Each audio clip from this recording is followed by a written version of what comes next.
Joining me now is Dr. Rob Davidson, emergency room physician who practices in rural Western Michigan, also serves as executive director of the Committee to Protect Medicare.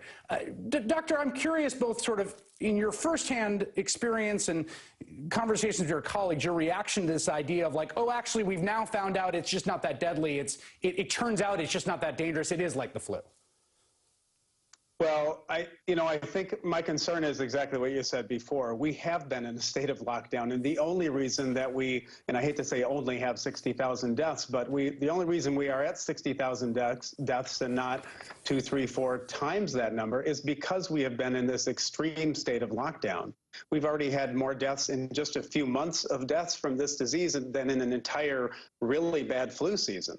And so when I saw those two doctors from Bakersfield come out with their data that isn't actually data, it just sort of put me over the top as an emergency provider trying to protect my patients and my community.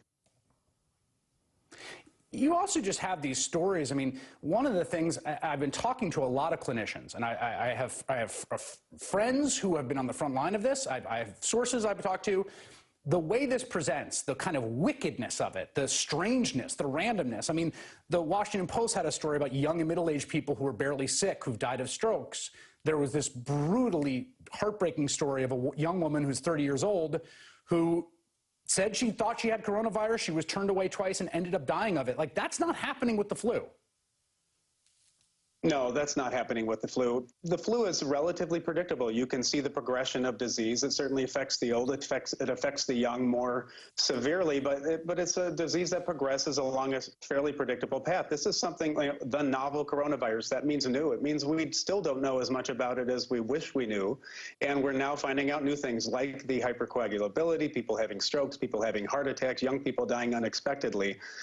Yeah, it's something that I hope we never have to experience again, but as we're living through it, we need to do this smartly. And what does smartly mean from your sort of clinical perspective?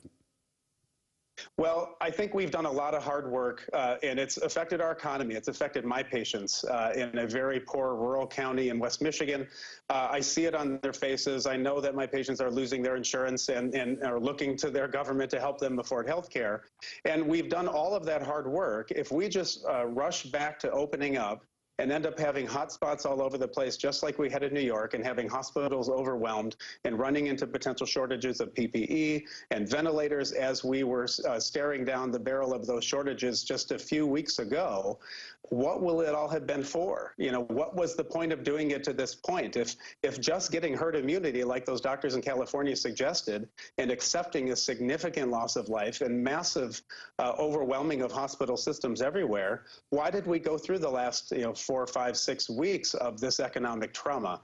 If we do it too quick, we're just going to end up having a yo-yo effect, going back and forth, having this economic downturn last even longer. This point is a crucial one to me because again, like I said, I am open to arguments right now about the best policy path forward. I think it was very clear that with the spike that we had, that a kind of lockdown was essentially necessary to stop real kind of broad catastrophe. The question about now, to me, is one that I'm open to persuasion on. But the possibility of a worst of both worlds eventuality, which is what you're suggesting, which is we have all the economic damage, we have tens of thousands of Americans we've lost to it, and then repeating this again, and repeating the trauma of it and the economic harm and the loss of life again if we don't get it right is too brutal to contemplate. It's absolute insanity. And really, the way we do this is the framework of the plan that they announced just a few weeks ago. But that requires testing. And still to this day, we need at least 500,000 to 1 million tests a day. We're sitting on around 150 to 250,000 or so. The early failures of not taking this seriously and not getting a national testing program are not in the past. This is the present and unfortunately the near future, because this president hasn't acted in a way as a national leader in this response.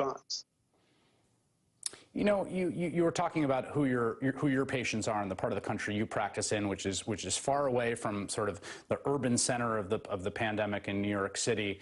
And I'm just curious what you hear from your patients about how they're thinking about this right now. But the sort of cross pressure, the fact that the economic harm is tangible and real and devastating for many people, and also the public health crisis is real. My patients are nervous. I will tell you, in addition to a significant uptick in respiratory illnesses, and we haven't hit our peak yet here and certainly in West Michigan. We're probably 2-3 weeks away from that, and hopefully we can avoid a massive peak. But the other significant increase are people who are just plain anxious about the virus, anxious about leaving their homes, anxious about what they're hearing on TV. Most of my patients in my county probably watch Fox News and not MSNBC, and so they're getting these messages that tell them everything is going to be all right, but then they come to the hospital and we make them put on a mask and we don't let them bring their family members in because we know we want to decrease the rate of spread. We want to keep our community safe. And they don't know what to think anymore. And they're getting leadership from the top that is a complete mixed message, lack of leadership, vice presidents not wearing masks in hospitals. I mean, it's just unfortunate that it's so all over the place. People don't know what to, where to find their information anymore.